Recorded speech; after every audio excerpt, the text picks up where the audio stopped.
Hello again, Crosspoint worship team. Here we go with the last kind of section of the screen controls. Let's go through the effects and any odds and ends I might have missed. So over here on the knobs, which on the physical keyboard are to the right of the sliders, we have shimmer. So if the word may mean nothing to you, but I will demonstrate what it is, and I'll guarantee you've heard it on lots of recordings of kind of the typical kind of praise and worship kind of stuff. So you can add this shimmer effect to multiple things. I've turned it all the way up on the piano, which is higher than you want it, but just for demonstration. That kind of high echoey, ethereal, if you will, sound. That's the shimmer.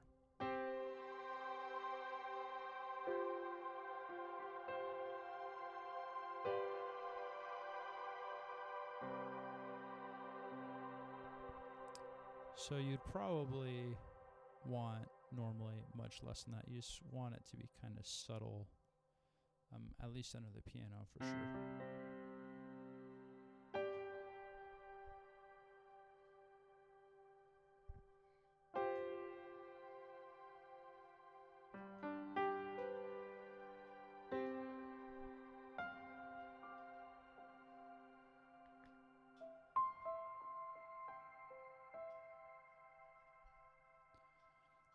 And you can add that same effect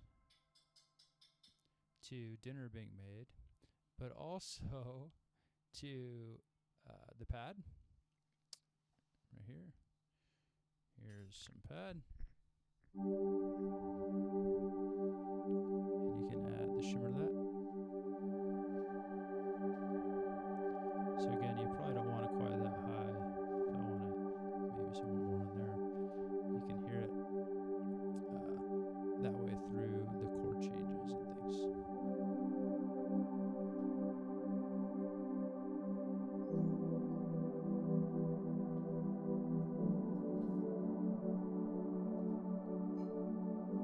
But you don't want it, just as loud or louder of the actual sound that you're playing. And then you can add also to the drone.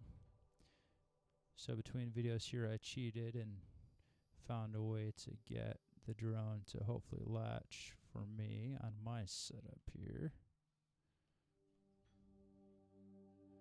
There we go. There's the drone. Actually, let's do an E. Remember that, on the church keyboard, you wouldn't be able to do what I just did, just clicking just once. You need to click 2 separate times, once on the G to turn it off, and again on the E to turn it on. So there's that, and then you can add the shimmer effect to the drone. Actually, here, let me stop talking. You can hear the drone without.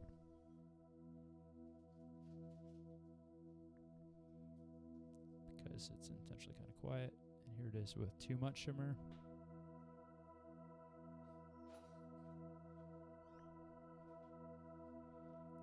Just so they can hear it, and you probably want it somewhere a little less than half that.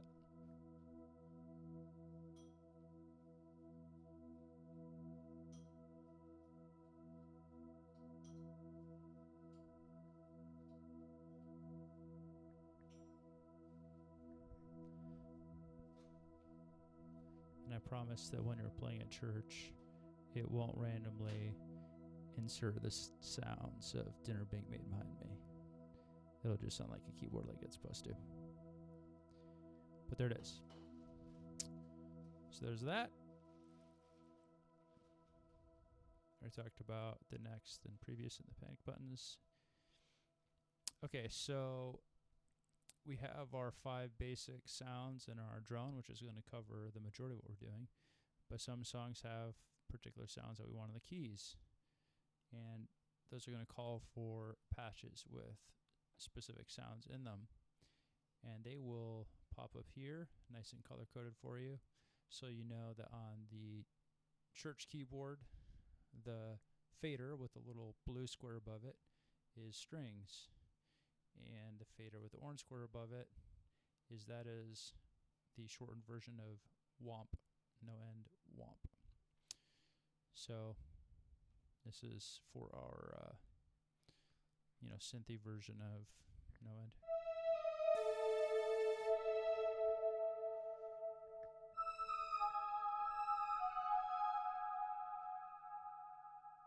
Right, so that'll be added when you just change the patch. It'll magically show up there. If there are particular effects, that kind of thing, that need to happen, it'll appear down here with, again, the little color-coded labels. So there's that. I think the only other thing I may not have gone through is just these other odds and ends here. I think I did talk about how this is your total signal that you're sending. As long as you're not way over here in the yellow and red, which should be impossible, then it's fine. But it also gives you visual. You see this going, your computer is generating the sound, so if the house is getting nothing, then the problem is somewhere in between the programming stage and after. And then this little one over here is specifically for the drone. So you can again visually see, okay, the drone is playing in the background because it's easy to lose and that kind of thing. See, if I play pad on top of it, see the little one over here stayed low, and this one added a lot because this is my total. This down here, I don't think it's actually set correctly. Timeout. You can, you get a behind the scenes look at changing some things here. All right. This little light is what that is. That lights up when your keyboard is sending signal to the computer. So when I push something here, let me do piano because it'll be more obvious, specifically when I'm playing something.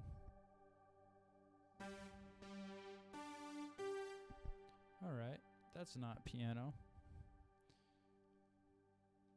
And again, this is glitchy and weird because I'm using the church main stage concert on my laptop and my keyboard. This will run smoothly, or has run smoothly so far, on the church setup. You see, every time I push a key, the little gray, in this case lights up. So again, it's more a troubleshooting thing. If when you're pushing buttons, that light is lighting up, you know that the problem isn't with the keyboard, the problem is somewhere beyond that. And then this one is the same thing, but it's for the drum pads. So when there's something coming through the drum pads, it'll light up. And now the church rig, when you push the drum pad in, not clicking it with your mouse, click it with your mouse, it'll do what's happening right now. But if you actually push the drum pad on the physical keyboard, it's going to light up and stay on until you hit it again and turn it off. Okay. Hey, the food is out of the microwave. I think I'm done.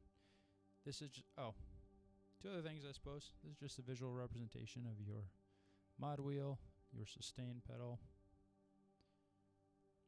right?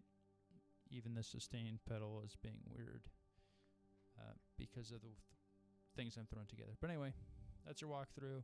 Hopefully that's helpful.